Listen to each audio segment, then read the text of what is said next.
Em meio à glória e ao esplendor de Roma, existia uma sombra profunda, um tabu que oprimia a consciência de cada cidadão, desde o mais humilde plebeu até o mais orgulhoso senador: o incesto. No vasto e complexo mosaico do direito romano, poucas infrações eram tão universalmente condenadas, tão visceralmente repugnantes, quanto a união entre parentes próximos. Não era apenas uma questão de moralidade, era uma pedra angular da ordem social, um pilar que sustentava a própria civilização romana contra o que eles consideravam a barbárie. Para os romanos, o incesto era uma afronta direta à natureza, uma mancha indelével que corrompia não apenas os indivíduos envolvidos, mas a família e, por extensão, a república ou o império. As leis eram claras e cruéis. Aqueles que ousavam desafiar essa proibição sagrada enfrentavam as mais severas das punições. Não se tratava de uma mera multa ou de um breve exílio. A pena capital era a sanção comum, uma demonstração da absoluta intolerância de Roma a tal violação. Um incesto comprovado significava a desgraça total, a perda de todos os bens e, invariavelmente, a morte. Era um crime que atravessava todas as camadas sociais, não poupando ninguém, pelo menos em teoria. A questão que se impõe, então, é um verdadeiro quebra-cabeça jurídico e moral. Como poderia o próprio imperador, a encarnação viva da lei em Roma, o homem cujo poder era supremo e inquestionável, que promulgava éditos e interpretava a justiça, como poderia ele mesmo transigir com tal tabu? Era uma contradição gritante, um paradoxo que desafiava a lógica de uma sociedade que valorizava a ordem e a lei acima de quase tudo. O imperador, ao mesmo tempo criador e executor da lei, parecia estar acima dela. Ele era o princeps, o primeiro cidadão, mas também o imperator, o comandante supremo e, finalmente, para muitos, um ser quase divino. Essa posição elevadíssima conferia a ele uma autoridade que parecia transcender as regras humanas. Mas mesmo para um imperador, o incesto era um terreno perigoso, minado de escândalos e de uma condenação silenciosa que poderia corroer seu poder e legitimidade. O imperador, ao casar-se com sua irmã ou sobrinha, não estava apenas quebrando uma lei, estava desafiando a própria essência do que significava ser romano. E é precisamente nesse abismo entre a lei inquebrável e a ação imperial que reside o segredo do poder proibido. A maneira como esses homens justificaram o injustificável e as consequências que pagaram por isso é o que vamos desvendar. Como então o próprio imperador romano, o guardião máximo das leis, ousava desafiar um tabu tão profundo? A resposta para essa aberração legal e moral não estava gravada nas tábuas de bronze do Fórum, mas sim escrita em hieróglifos ancestrais e nos pergaminhos das monarquias helenísticas. Para entender o inaceitável, precisamos olhar para o leste, para uma terra de deuses vivos e tradições milenares, o Egito. Muito antes de Roma ser fundada, os faraós egípcios já praticavam o casamento entre irmãos, uma prática que para eles era mais do que uma tradição. Era um pilar de sua teologia e governança. Os faraós não eram meros reis, eram encarnações de deuses, descendentes diretos de Horus. Casar-se com uma irmã não era um ato de depravação, mas uma forma sagrada de preservar a pureza divina de sua linhagem. O sangue real era puro e divino, e para mantê-lo assim, ele não poderia se misturar com o sangue de mortais comuns. Além disso, o incesto real era uma estratégia poderosa para consolidar o poder dinástico, mantendo a riqueza e a autoridade dentro da família mais próxima, eliminando pretendentes externos e simplificando a linha de sucessão.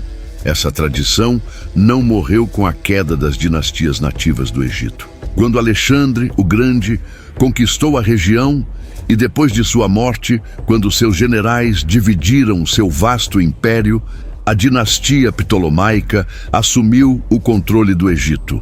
De origem grega, os Ptolomeus rapidamente adotaram os costumes faraônicos para legitimar seu domínio sobre uma civilização tão antiga e enraizada em suas próprias crenças. Assim, reis ptolomaicos como Ptolomeu XII e Ptolomeu XIII se casavam com suas irmãs, incluindo a icônica Cleópatra VII, que se casou com 2 de seus irmãos, mantendo viva a chama dessa herança proibida de consanguinidade real e divina. Os romanos, ao entrarem em contato com o Egito e mais tarde, ao anexá-lo como província, não podiam ignorar esses precedentes. Observaram um modelo onde a quebra do tabu sexual mais básico não apenas era aceita, mas glorificada como um sinal de divindade e poder absoluto.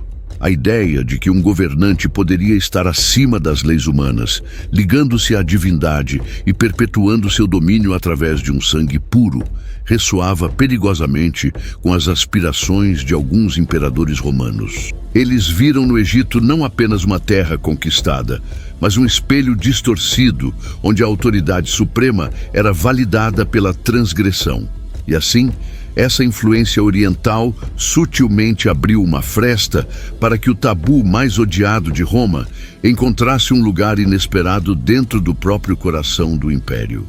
No panteão dos imperadores romanos, que desafiaram as normas e escandalizaram uma sociedade, Calígula e sua irmã Drusila emergem como o caso símbolo, a personificação do incesto imperial levado ao extremo por poder e divindade. Enquanto Roma se debatia com a ideia de que seu próprio governante podia quebrar as leis que ele mesmo promulgava, Calígula demonstrou essa capacidade de forma chocante e sem precedentes. Desde o início de seu reinado, no ano 37 d.C., a relação de Calígula com suas 3 irmãs, Agripina, Lívia e especialmente Drusila, era de uma intimidade notória e publicamente questionável. No entanto, com Drusila, a linha foi completamente cruzada. Calígula não a via apenas como uma irmã favorita, mas a tratava abertamente como sua esposa, sua consorte imperial, frequentemente acima de suas próprias esposas legítimas. Ele a exibia em banquetes, em eventos públicos e até mesmo em procissões, como se fosse a imperatriz de fato, um insulto direto não só à moral romana, mas também à instituição do casamento. Essa ostentação não era mero capricho, mas uma tática calculada para legitimar sua própria ascensão e elevar o status de sua linhagem. Ao imitar os faraós egípcios e os reis ptolomaicos, Calígula via em Drusila a personificação da pureza de sangue divina que ele desejava para si e para a sua dinastia. O incesto, nesse contexto, deixava de ser um tabu apenas para se tornar um instrumento de poder, um meio de forjar uma aura de divindade em torno do imperador e de sua família, diferenciando-os do resto dos mortais. Era uma clara declaração de que Calígula estava acima das leis e costumes de seu próprio povo. O auge dessa transgressão divina ocorreu após a morte prematura de Drusila no ano 38 d.C.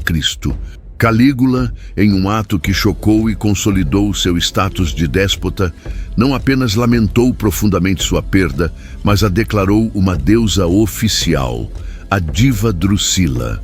Ela recebeu templos, sacerdotes e cultos, tornando-se a primeira mulher romana a ser divinizada enquanto seu irmão ainda estava vivo, superando até mesmo a honra póstuma de Lívia, a esposa de Augusto. Ao transformar sua irmã amante em uma deusa, Calígula estava, por extensão, elevando a si mesmo a um status divino ainda maior, como o irmão e consorte de uma divindade, reforçando a ideia de que sua família possuía um sangue especial, sagrado e imune às regras terrenas.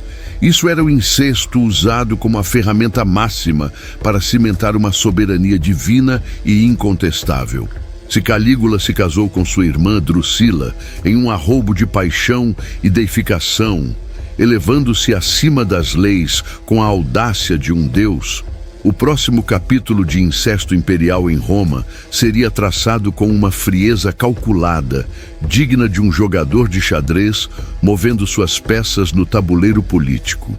O imperador Cláudio, figura intelectualmente capaz, mas muitas vezes indecisa e influenciável, estava prestes a ser o peão central em um jogo de poder orquestrado por uma mulher de ambição feroz, sua própria sobrinha, Agripina, a jovem. Agripina não buscava a divindade para si, nem se importava com as convenções morais de Roma. Seu objetivo era singular e implacável: pavimentar o caminho para que seu filho Nero ascendesse ao trono imperial. E para isso, ela precisava se tornar a imperatriz, consolidando sua posição na corte e, mais importante, a influência sobre Cláudio. O problema era que Cláudio era seu tio materno. O casamento entre tio e sobrinha era, para os romanos, tão proibido quanto a união entre irmãos, classificado sob a mesma rigorosa interdição legal. A punição para tal transgressão permanecia a mesma que para o incesto fraternal, um tabu inquestionável. Mas Agripina era mestra na arte da persuasão e da manipulação política. Ela não apelaria à divindade, mas à razão de Estado e à estabilidade da dinastia. Com uma inteligência afiada e uma rede de aliados estratégicos dentro do Senado, ela começou sua campanha. A lei romana, que antes condenava tais uniões, foi submetida a uma pressão sem precedentes.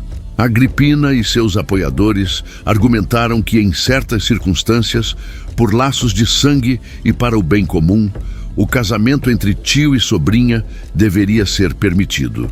E de forma surpreendente, ou talvez nem tanto, dado o poder da manipulação imperial, o Senado cedeu. Em algum momento do ano 49 depois de Cristo, uma nova lei foi aprovada, alterando o Código Civil romano para permitir especificamente o casamento entre um homem e a filha de seu irmão. A porta estava aberta. Cláudio, talvez seduzido pela beleza e pela inteligência de Agripina, ou talvez apenas cansado de lutar contra a torrente de sua vontade, casou-se com sua sobrinha. De repente, Agripina estava na posição perfeita para exercer seu domínio. Ela não apenas se tornou imperatriz, mas imediatamente começou a manobrar para que Nero, seu filho de um casamento anterior, fosse adotado por Cláudio e colocado na linha de sucessão, preterindo o próprio filho biológico do imperador britânico. Este casamento não foi um ato de amor proibido, mas uma fria e calculada jogada de xadrez, onde o incesto se tornou a ferramenta mais afiada na busca implacável por poder. O tabu foi quebrado não por uma pretensão divina, mas pela simples e brutal ambição política. Se os casos de Calígula e Cláudio já haviam testado os limites do tabu em Roma, o que viria a seguir com Heliogábalo, o imperador criança, faria os escândalos anteriores parecerem meros prelúdios. A ascensão de Heliogábalo ao poder, aos meros 14 anos de idade, marcou uma virada. O incesto, que antes era uma ferramenta calculada para a consolidação de poder dinástico ou para a elevação de status, transformou-se em uma extravagância bizarra, um espelho da decadência e da loucura pessoal de um jovem imperador completamente alheio às normas romanas. Heliogábalo, nomeado sumo sacerdote do deus Sol Invictus, antes mesmo de se tornar imperador, trouxe consigo uma cultura orientalista e exótica para o coração de Roma. Sua devoção ao seu deus era total, e ele tentava impor essa religião a um povo que já tinha seus próprios deuses e ritos. Nessa mescla de fervor religioso e comportamento transgressor, o incesto deixou de ser uma estratégia para se tornar parte de uma performance imperial que desafiava tudo que os romanos consideravam sagrado. Ele é mais conhecido por suas diversas e chocantes relações incestuosas. O imperador se casou, ou ao menos teve relações públicas, com algumas de suas virgens vestais, as sacerdotisas do templo de Vesta, cujo voto de castidade era inviolável e cuja transgressão era punida com o enterro vivo. Para Heliogábalo, Essa união com uma virgem vestal era justificada como uma união divina, que produziria crianças como deuses, uma blasfêmia que horrorizou a sociedade romana.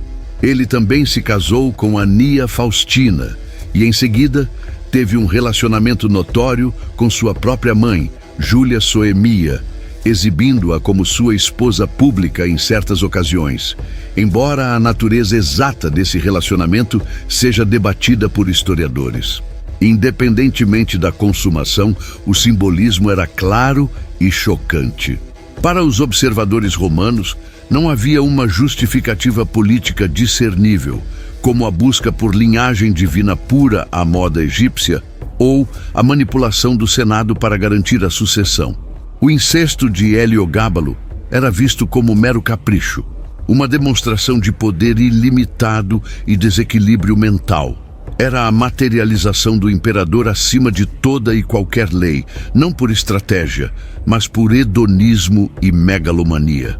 Este foi o ponto em que o tabu imperial, antes calculado, desceu à esfera da depravação pessoal, contribuindo maciçamente para a reputação de tirania e loucura que eventualmente o levaria à ruína. O escândalo de Heliogábalo não era apenas a quebra de uma lei, mas a pulverização de toda a decência romana em nome de um poder irrestrito e autodestrutivo. A ironia brutal por trás da busca por sangue puro e a consolidação do poder era um segredo silencioso, mas mortal: o custo genético do incesto.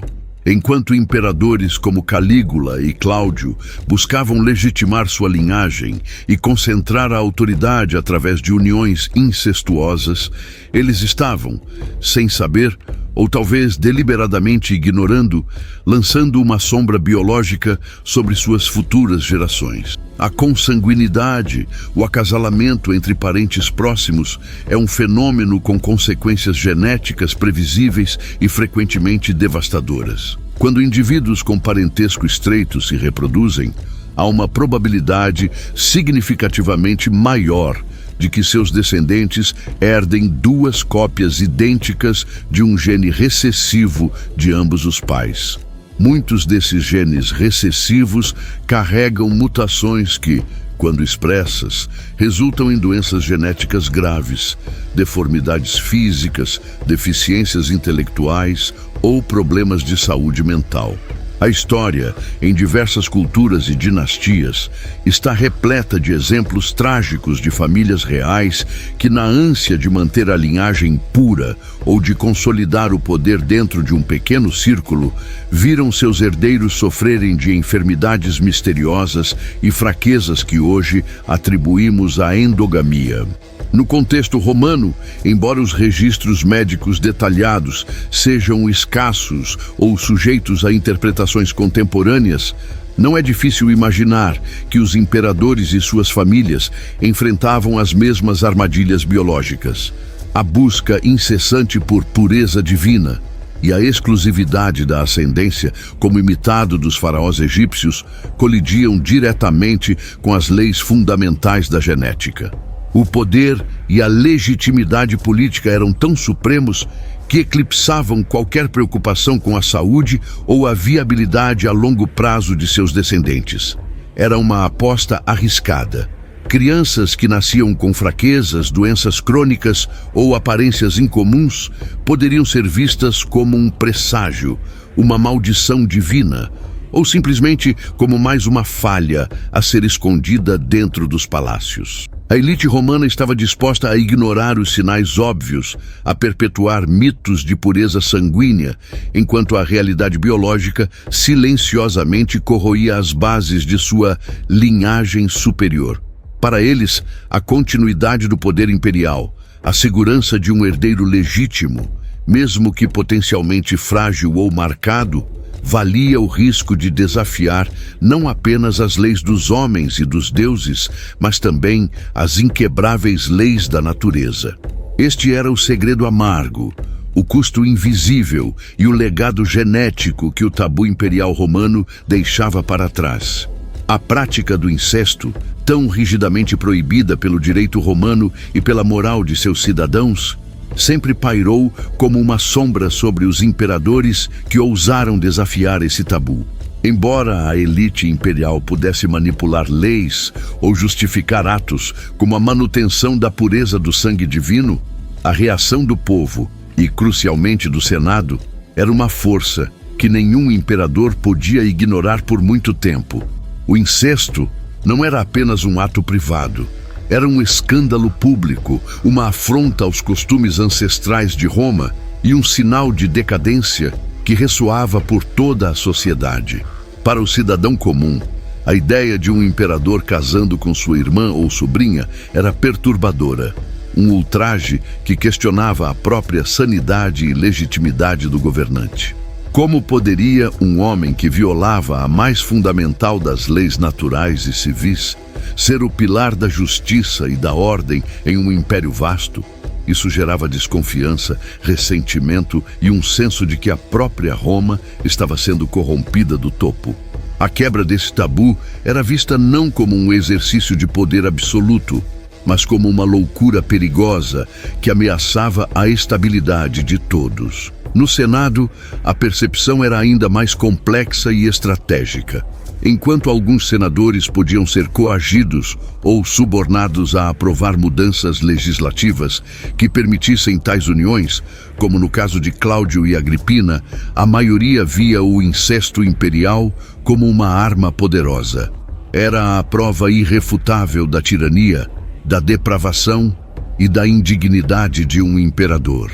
Quando a paciência com um governante se esgotava ou uma conspiração para derrubá-lo ganhava força, as acusações de incesto emergiam como um dos principais pontos na lista de crimes e atrocidades, servindo de justificativa moral para a deposição ou mesmo o assassinato. Calígula, por exemplo, que havia divinizado sua irmã Drusila e mantido uma relação publicamente escandalosa com ela, teve sua depravação sexual, incluindo o incesto, frequentemente citada por seus detratores para justificar sua eliminação. Da mesma forma, Heliogábalo, com sua série de relações incestuosas e atos que chocavam a sociedade romana, rapidamente se tornou o exemplo máximo de decadência. Seu comportamento desequilibrado e seus casamentos profanos foram catalisadores para sua queda e assassinato brutal com apenas 18 anos. Assim, o incesto imperial, longe de ser um mero capricho pessoal, carregava um peso político imenso. Era a linha que muitos imperadores cruzavam em busca de poder ou por desvio, mas essa linha também se tornava a sua sentença de morte. A reação de Roma era clara. A lei podia ser manipulada, mas a moral e a percepção pública tinham seu preço, um preço muitas vezes pago com o sangue do próprio imperador. Ao final de nossa investigação pelos corredores mais sombrios do poder romano, uma verdade perturbadora emerge com clareza cristalina. O casamento incestuoso de imperadores romanos jamais foi um ato de amor ou afeição genuína. Longe disso, essa prática chocante, esse tabu supremo, era uma declaração fria e calculada. Era a afirmação definitiva de que o imperador, em sua busca por poder absoluto, transcendia as leis dos homens e até mesmo a vontade dos deuses, posicionando-se como uma entidade singular, acima de qualquer mortal. A inspiração para tal transgressão, como vimos, vinha de terras distantes, onde faraós egípcios e reis ptolomaicos usavam o incesto para preservar uma suposta pureza de sangue divino. Ao replicar essa prática, os imperadores romanos buscavam não apenas emular a majestade divina, mas também solidificar o direito de suas linhagens ao trono de maneira inquestionável, desafiando a própria fundação moral e jurídica de Roma. Calígula elevou Drusila à divindade, Agripina manipulou Cláudio para pavimentar o caminho de Nero ao poder e Heliogábalo mergulhou na depravação, transformando o incesto em um espetáculo de excessos pessoais. No entanto, o preço dessa quebra de tabu foi severo e muitas vezes pago com sangue. Calígula, o primeiro a abertamente ostentar sua relação com Drusila, encontrou um fim brutal pelas mãos de sua própria guarda pretoriana, com sua tirania e escândalos servindo de catalisador para a conspiração. Heliogábalo, cuja vida foi um sinônimo de decadência incestuosa, foi igualmente assassinado, desonrado e arrastado pelas ruas de Roma antes de seu corpo ser jogado no rio Tibre. Até mesmo Cláudio, embora não tenha sido deposto diretamente pelo incesto, foi vítima da manipulação de Agripina, sua esposa e sobrinha, que o envenenou para garantir a ascensão de Nero. O destino trágico desses imperadores não foi uma mera coincidência. Cada um deles foi derrubado por uma combinação de fatores, mas a transgressão do incesto sempre pairou como uma sombra, uma evidência de sua loucura ou tirania, utilizada por senadores, generais e até pelo povo como justificativa moral para sua deposição e assassinato. Roma, com sua profunda reverência pela lei e pela moralidade, por mais que flexibilizasse suas regras para o imperador, nunca aceitou plenamente essa afronta fundamental. O legado quebrado desses governantes não foi o das leis que tentaram dobrar, mas o da própria pretensão de estarem acima de tudo. A ideia de um imperador intocável, divino em vida e com poder ilimitado para redefinir a moralidade, colidiu violentamente com a realidade romana. O império exigiu um preço por cada transgressão, e esse preço foi muitas vezes a vida do próprio imperador, provando que, no fim das contas, nem mesmo o homem mais poderoso do mundo podia escapar da reação de uma sociedade que se recusava a ter seu tabu mais sagrado completamente aniquilado. O poder proibido trazia consigo uma maldição. E a história romana está repleta dos ecos desse legado trágico. Se você gostou dessa história, se inscreva no canal, curta e deixe seu comentário. Esse é o canal Imperadores. Até a próxima.